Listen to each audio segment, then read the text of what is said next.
présenter, je suis François Pupponi, je suis député maire de Sarcelles et surtout aujourd'hui je suis là en tant que président de l'ANRU, l'Agence nationale de rénovation urbaine. Donc moi à la fois je suis très heureux d'être là pour parler de logement intermédiaire.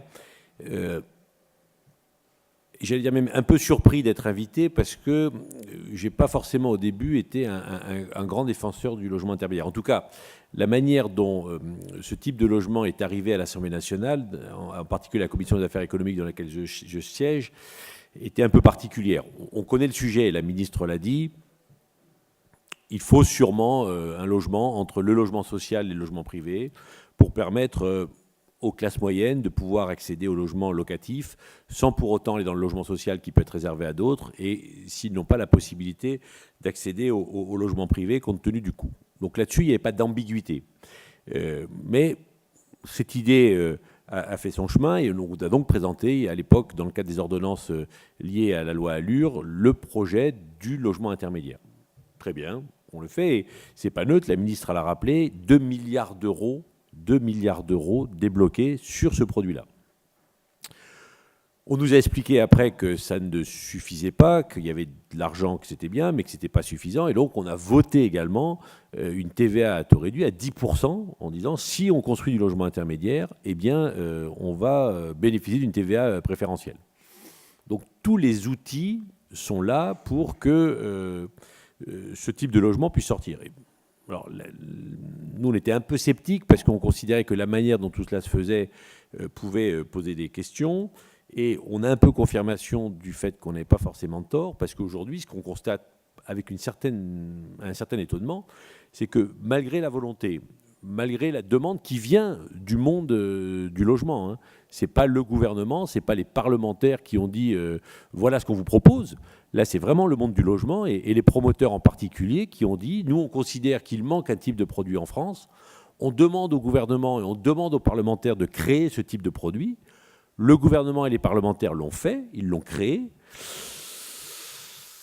Et aujourd'hui, nous n'avons pas le sentiment que les choses démarrent avec la rapidité qu'on pouvait escompter. On va faire le point du nombre de logements intermédiaires qui sont actuellement en train d'être construits, mais c'est très faible par rapport à ce qu'on espérait et ce qui était annoncé. Donc là, on insiste un peu lourdement auprès du monde du logement, des constructeurs, des promoteurs, y compris aussi des bailleurs, puisqu'il y avait même l'idée que des promoteurs construisent du logement intermédiaire et que les bailleurs puissent les gérer. On a même ouvert la possibilité qu'il y ait des relations entre les bailleurs et les promoteurs pour que certains construisent et d'autres gèrent. Mais on voit bien que l'idée étant bonne, les moyens financiers étant là, les choses ne vont pas aussi vite qu'on pouvait l'espérer. Donc moi je salue l'intérêt d'avoir organisé aujourd'hui les premières rencontres du logement intermédiaire, parce que pour essayer d'un peu de mobiliser tout le monde en disant il faut y aller. Et pourquoi je disais que j'étais un peu étonné d'être là, c'est que ceux qui ont imaginé le logement intermédiaire et ceux qui l'ont soutenu et qui ont permis la mise en œuvre ont une espèce un peu d'imaginaire qui est de dire il faut construire du logement intermédiaire dans les quartiers où il n'y a pas beaucoup de logements sociaux, parce que c'est là où les classes moyennes veulent aller habiter, et donc on va leur proposer, là où elles veulent habiter, des produits qui correspondent à leurs besoins. On peut l'entendre, sauf qu'en officialisant ça, en faisant cela, on ne fait que continuer ce que fait la France depuis 50 ans et qui nous mène à la catastrophe, c'est-à-dire à organiser l'absence de mixité. Car si on construit du logement intermédiaire uniquement dans les quartiers où il n'y a pas de logements sociaux ou pas beaucoup de logements sociaux, on va continuer à faire en sorte que les classes moyennes vivent dans ces quartiers entre elles et laisser les classes sociales les plus défavorisées dans leurs quartiers. Et donc on officialise et on aggrave le ghetto. Et on voit bien que l'officialisation et l'aggravation du ghetto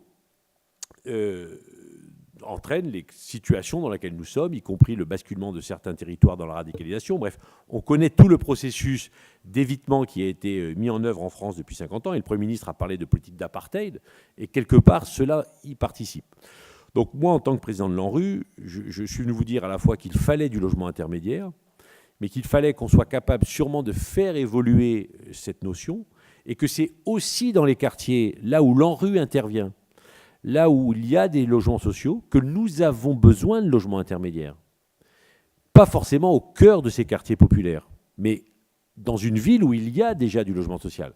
Et ça réglera d'ailleurs, si on le fait, donc il faudra une évolution législative peut-être, et surtout il faudra que ceux qui veulent construire le logement intermédiaire viennent nous voir à l'ANRU en disant, voilà, on a un produit qui peut intéresser les classes moyennes, et nous, dans nos quartiers, ou en tout cas dans les villes où il y a des quartiers comme ceux-là, on a envie de récupérer des classes moyennes.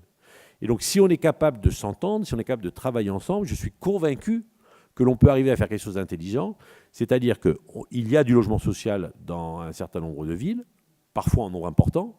Nous manquons de classes moyennes parce qu'il n'y a pas suffisamment de produits en termes de logement qui permettent d'attirer ou de garder ces classes moyennes. Et ceux qui veulent construire du logement intermédiaire sont capables de construire ce produit. Donc je suis convaincu que d'une idée qui était plutôt intéressante au début, on va très très vite arriver, surtout avec les discours du Premier ministre et tout le discours ambiant depuis le 11 janvier, à quelque chose qui va être peut-être plus opérationnel, qui sera de dire il faut peut-être construire du logement intermédiaire dans des villes où il y a déjà du logement social et où il faut soit maintenir, soit faire revenir des classes moyennes. Je répète, je ne suis pas en train de vous proposer, parce que je sais que si je le faisais, j'arriverai à l'effet inverse, c'est-à-dire que si je dis à ceux qui veulent construire des logements intermédiaires, venez au cœur des quartiers populaires les plus défavorisés, là où il y a beaucoup de logements sociaux, vous allez me dire, mais c'est pas là où on veut venir. Et vous aurez raison, parce qu'on sait très bien que ce n'est pas au cœur de ces quartiers que l'on va faire revenir des classes moyennes. Par contre, ça peut être dans des villes où il y a des quartiers comme cela que des classes moyennes peuvent avoir envie de retourner vivre, surtout si le produit que vous proposerez est intéressant et si le prix est attractif. Hein. Donc ça, je pense qu'il faut qu'il y ait un travail. Alors là-dessus, il faudra qu'il y ait une évolution législative parce que un des freins à la construction de logements intermédiaires aujourd'hui, c'est qu'on impose un nombre de logements sociaux qu'il faut construire lorsqu'on construit du logement intermédiaire. On dit, vous devez construire du logement intermédiaire, mais vous devez également construire en même temps du logement social. On peut faire évoluer la loi en disant, vous pouvez construire du logement intermédiaire et vous êtes exonéré de construire du logement social si vous mettez ce logement intermédiaire dans des villes qui ont déjà du logement social. Et là, c'est gagnant-gagnant. Vous construisez du logement intermédiaire, là où il y en a besoin, et vous n'avez pas besoin de construire du logement social, puisqu'il y a déjà du logement social dans ces villes. Moi, c'est une proposition qu'on a faite à l'Assemblée nationale, pour l'instant qui n'a pas été retenue, parce que on est toujours sur l'idée, en tout cas y compris le ministère, mais également ceux qui portent le logement intermédiaire, de dire non, il faut imposer en même temps qu'on construit du logement intermédiaire, du logement social. Je répète, ça peut avoir du sens dans certaines villes, là où il n'y a pas de logement social, là il faut le faire. Si on construit du logement intermédiaire là où il n'y a pas de logement social, oui, il faut imposer du logement social. Mais si on construit du logement intermédiaire là où il y a déjà beaucoup de logement social, on n'est pas obligé de construire le logement social. Donc je pense qu'il va falloir faire évoluer les choses pour que chacun y trouve son compte. Ceux qui construiront du logement intermédiaire dans des villes où il y a effectivement des gens qui veulent aller y vivre parce qu'il n'y a pas beaucoup de logements sociaux, on pourra le faire. Mais nous, dans les villes où il y a du logement social, là où l'ANRU intervient, nous avons aussi besoin de logement intermédiaire et nous avons besoin de vous, parce que je suis convaincu, et nous sommes convaincus, qu'il y a également dans ces villes un marché, une attente, une demande, et que nos classes moyennes, celles qui y vivent ou celles qui veulent y revenir, ont aussi besoin d'avoir un produit, et le logement intermédiaire est le produit qui peut correspondre à ce qu'elles souhaitent. Donc c'est pour ça que je disais tout à l'heure en préambule que moi j'étais à la fois très content mais un peu étonné d'être là, parce que c'est vrai qu'aujourd'hui, lorsqu'on entend logement intermédiaire, pour ceux qui l'ont peut-être imaginé, c'était surtout de ne pas construire dans nos quartiers et d'attirer les classes moyennes ailleurs. Ça peut être un calcul économique, ça peut être un calcul en termes de construction que je peux, entre guillemets, comprendre, mais je le répète, faire ça ne serait qu'aggraver la situation dans laquelle nous sommes et celle qui est en train de mettre à mal, y compris le modèle républicain qui est le nôtre. Donc il faut qu'on ait tous ensemble un discours de vérité. Le pays et la République sont attaqués aujourd'hui, le modèle républicain est attaqué, et le logement et l'absence de mixité sont certainement une des raisons qui attaquent ce modèle. Et donc il faut que nous soyons tous collectivement responsables, et les élus, et le gouvernement, et le monde du logement, pour dire, voilà, nous allons arrêter de faire ce que nous faisons depuis des années, et nous allons essayer de construire des villes où chacun a le droit de vivre, sans qu'il y ait des ghettos qui se développent. C'est pas simple, c'est pas, entre guillemets, pas très facile à mettre en œuvre, mais avec de la volonté, on peut tous y arriver. Et donc moi, je suis là aujourd'hui ce matin pour vous encourager à construire des logements intermédiaires, mais également pour qu'ensemble, on réfléchisse à l'endroit où il faut le construire. Et je répète, l'endroit où il faudrait le construire, c'est aussi dans des endroits où nous n'avions pas, où vous n'aviez pas imaginé en construire. Donc voilà un peu l'intérêt de ma présence ce matin. Qu'on ait ce débat. Moi, je suis prêt d'ailleurs, ce n'est pas forcément prévu, mais à répondre à des questions, à des interrogations, parce que au-delà d'être le président de l'ANRU, je suis aussi membre, comme je disais, de la commission des affaires économiques qui gère le problème du logement à l'Assemblée nationale. Et donc, c'est des sujets, en tant que parlementaire, en tant que député, qui nous préoccupent fortement. Et je suis convaincu qu'après les annonces du Premier ministre la semaine dernière sur les 60 mesures pour l'égalité dans les territoires, il y aura un train législatif sur le logement, puisqu'on parle de modifier un peu les conditions d'attribution de la loi DALO, qu'on parle de modifier la loi SRU, et donc on veut modifier un certain nombre de choses, et je suis convaincu qu'à cette occasion-là, il faudra que l'on modifie les conditions de construction du logement intermédiaire, puisqu'on voit bien que malgré les efforts qui sont faits, il y a quelque chose qui manque pour que les choses démarrent réellement. Donc, je ne sais pas si on peut éventuellement engager un débat rapide avec la salle, si on a un peu le temps. Mais si vous avez, vous, en tant qu'acteur du logement, et des questions ou des propositions à faire, moi, je suis bien entendu preneur de ces questions et de ces propositions.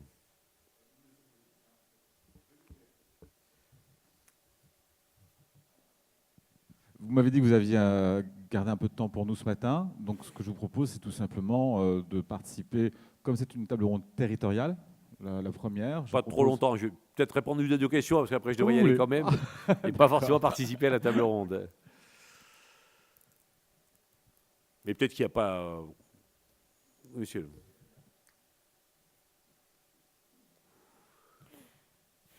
Merci. Oui, Jean-François Gabilla, président de RRP, qui est une société filiale du groupe Solindi et qui est spécialisée dans le logement locatif intermédiaire, qui ne fait que ça. Et notamment, et uniquement en Ile-de-France et en particulier dans le 93. Donc on est déjà en réponse à vos préoccupations. Alors effectivement, je retiens ce que vous avez indiqué concernant la disparition de cette clause qui me paraît effectivement absurde d'imposer 25% de logements sociaux de personnes intermédiaires dans des villes où vous avez déjà 40 à 50%, enfin qui dépassent largement le plafond SRU. Le modèle que vous avez indiqué, donc ça, si vous pouvez pousser là-dessus et obtenir l'accord de Bercy, ce serait une bonne chose, parce que je ne suis pas certain qu'ils soient entièrement d'accord. Deux remarques. La première, c'est que ce qui a freiné la production de logements, et nous, on a été bien placés pour le vivre, on a eu 3 opérations bloquées au dernier trimestre, c'est simplement que les circulaires d'application n'étaient pas sortis. Donc quand vous démarrez une opération et qu'en faites votre calcul d'investissement et de rentabilité en vous demandant si vous allez être avec une TVA à 20% sans exonération de taxe foncière ou une TVA à 10% avec une exonération sur 15 ans, ce n'est pas la même logique économique.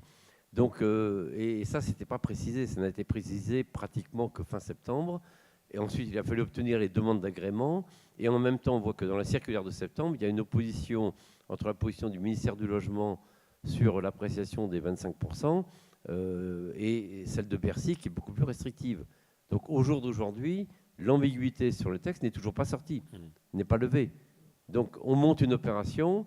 Alors il y a certains cas où on est absolument certain qu'on rentre dans le dispositif parce qu'il n'y a pas d'ambiguïté, mais il y a quand même une ambiguïté sur la définition du quota des 25% dans l'ensemble immobilier.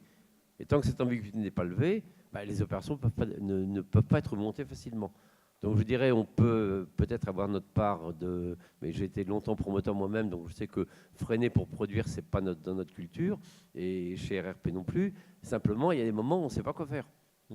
Et aujourd'hui, on monte une opération, on ne sait pas si l'agrément donné par le préfet ne sera pas retoqué par un contrôle fiscal. Donc ça, c'est quand même une vraie ambiguïté, parce que l'appréciation du quota des 25% de l'ensemble immobilier n'est aujourd'hui pas claire. Et je crois que c'est vraiment un des points sur lesquels il faut véritablement obtenir une réponse définitive. Et deuxième remarque, ce que vous indiquez concernant la production ou dans les zones en rue ou dans l'environnement des zones en rue, c'était exactement la mission de la foncière logement, créée il y a quelques années par Action Logement, qui a quand même été dézinguée par le monde HLM pratiquement dans son ensemble et un certain nombre d'élus. Donc je veux dire, c'est bien de vouloir le remettre maintenant, mais il y avait un outil qui existait, qui fonctionnait et qui a été un peu torpillé. Alors, deux choses. Sur l'interprétation, on est d'accord. c'est ce qui, aujourd'hui, ce qui nous remonte, c'est que si ça ne démarre pas suffisamment rapidement dans certains sites, c'est parce qu'il y a cette interrogation sur le nombre de logements sociaux à construire et dans quel cadre on va les construire. Nous, on l'a dit, on a déposé des amendements, redit. Voilà, on espère à un moment être entendu, et je le dis assez rapidement parce que c'est ce qui bloque le plus. Bon. Donc là, on est d'accord là-dessus. Aujourd'hui, alors, juste sur Bercy, pour la petite histoire, on est beaucoup intervenu auprès de Christian Eckert pour lui dire il faut débloquer la situation. Ce que nous a aussi gentiment répondu Christian Eckert à juste titre, c'est de dire écoute, vous êtes sympathique, mais tous les 6 mois, les porteurs du logement intermédiaire viennent me voir en disant on a trouvé l'idée extraordinaire, on va vous construire des milliers de logements, on va régler le problème du parcours résidentiel en France, on va loger les classes moyennes qui ne peuvent pas, enfin bref, c'est le produit miracle. Et ils sont venus voir une première fois le ministre il y a 1 an pour dire, ou il y a 2 ans pour dire voilà ce qu'il nous faut pour le faire. Le ministre a accordé.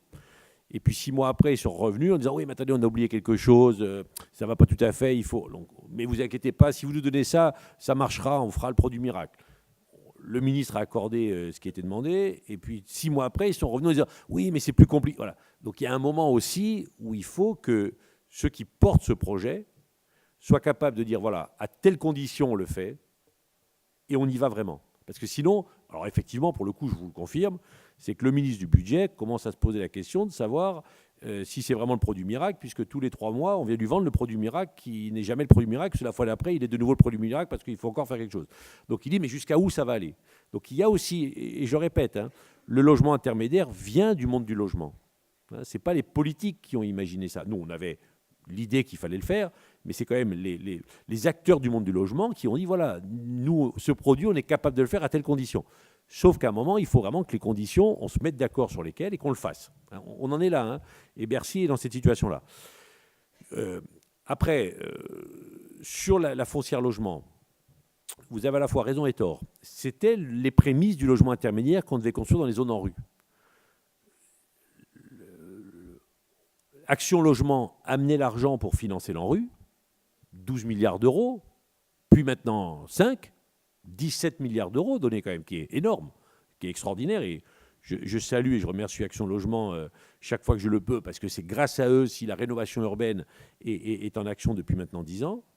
Et en contrepartie de cela, on donnait à Action Logement, via les foncières logement, des terrains du foncier pour construire en fait du logement intermédiaire. Et c'est la foncière qui a un peu de mal à construire. Hein, on devait construire 15 000 logements. On va arriver à 5 000 6 000. Hein. Ah, peut-être un peu plus. Allez, au dernier moment, ça s'est un peu accéléré. Mais pendant un moment, on était à peine aux 5 000. Bon. Et pourtant, le foncier est là, les permis de construire sont accordés. Et alors, bon.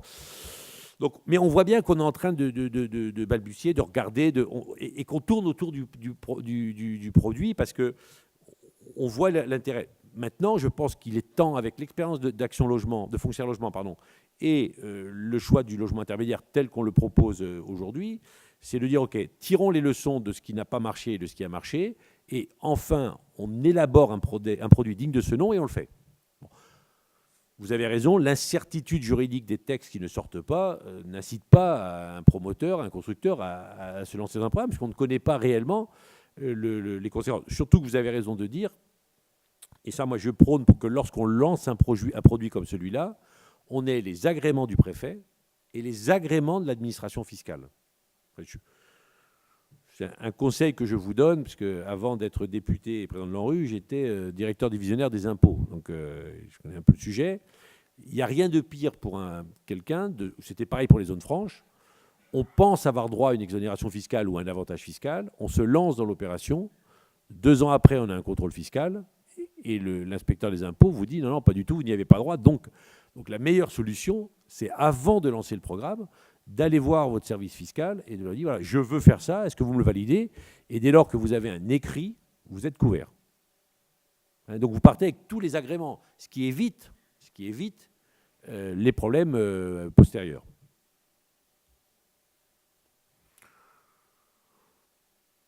S'il y a d'autres questions, non, ou...